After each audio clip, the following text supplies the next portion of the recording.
नमस्कार दोस्तों, इस वीडियो में मैं आपको 12th हिस्ट्री की बोर्ड द्वारा जारी ऑफिशियल आंसर की के बारे में बताऊंगा।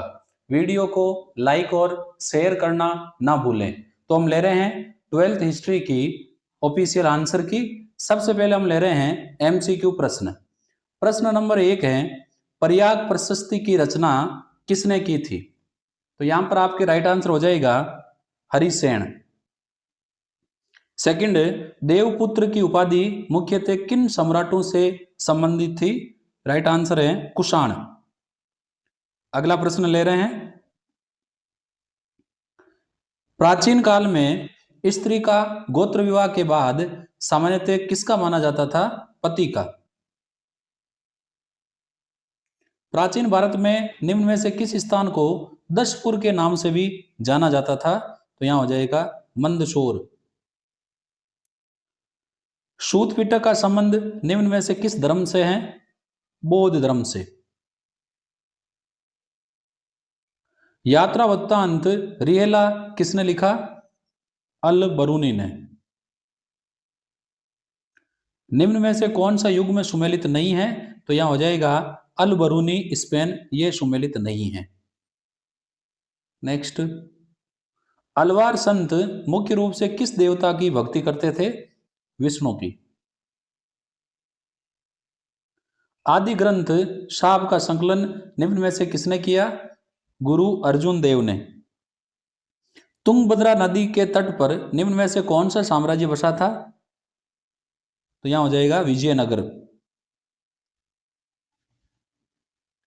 1565 में निम्न में से कौन सा युद्ध हुआ था? हल्दी घाटी। निम्न में से कौन सी फसल नई दुनिया से नहीं आई? गन्ना। मुगल काल में पंचायत का मुखिया क्या कहलाता था? मुकद्दम। निम्न में से किसे संथालों की शक्ति का प्रतिनिधि माना जाता है? तो यहां पर आपके हो जाएगा हल। दामिने को किस समुदाय को बसाने के लिए निर्धारित क्षेत्र था? यहां हो जाएगा संथाल। अगला ले रहे हैं, इन मेमोरियम चित्र किसने बनाया? तो यहां पर हो जाएगा जोसेफ नोएल पेटन ने। लखनऊ में ब्रिटिश राज ढहने की खबर पर लोगों ने किसे अपना लखनऊ में ब्रिटिश राज ढहने की खबर पर लोगों ने किसे अपना नेता घोषित किया? तो यहां हो जाएगा ब्रिटिश कद्र। नेक्स्ट, निम्न में से कौन सी घटना सबसे बाद में हुई? तो इन घटनाओं में जो सबसे बाद में घटना हुई वो हुई प्रत्यक्ष कार्यवाही दिवस। प्रत्यक्ष कार्यवाही दिवस। अब ले रहे हैं खाली जगह। विद्वानों ने अनुमान लगाया कि मोहनजोदड़ो में कुओं की कुल संख्या लगभग 700 थी, 700। कुछ इतिहासकारों का मानना है कि स्वजनों के बीच हुए युद्ध की स्मृति ही महाभारत का प्रमुख कथानक है। तो यह है महाभारत। अल बिरूनी की कृति खाली जगह की भाषा सरल और स्पष्ट है। किताब उल हिंद। यहां हो जाएगा किताब उल हिंद। अब लिख रहे हैं अगले क्वेश्चंस।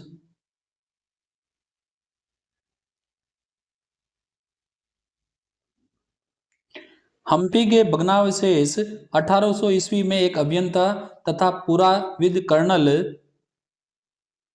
खाली जगह द्वारा प्रकाश में लाए गए थे। तो यहां हो जाएगा colonel Colin Mackenzie. Colonel Colin Mackenzie. Mackenzie. अगला है, स्थायी बंदोबस्त में राजस्व की राशि निश्चित कर दी थी जो प्रत्येक खाली जगह जमींदार को अदा करनी थी। तो यहाँ खाली जगह में आ जाएगा जमींदार। खाली जगह को बंगाल आर्मी की पौधशाला कहा जाता है। तो यहाँ हो जाएगा अवध। अवध को बंगाल आर्मी की पौधशाला कहा जाता था। अब ले रहे हैं अति लघुतरात्मक प्रश्न। चाणक्य किस मौर्य शासक के मंत्री थे? चंद्रगुप्त मौर्य के।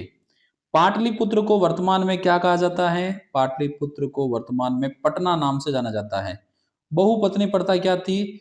इसमें एक पति साथ साथ एक से अधिक पत्नियां रख सकता था, इसे बहुपत्नी प्रथा कहते हैं।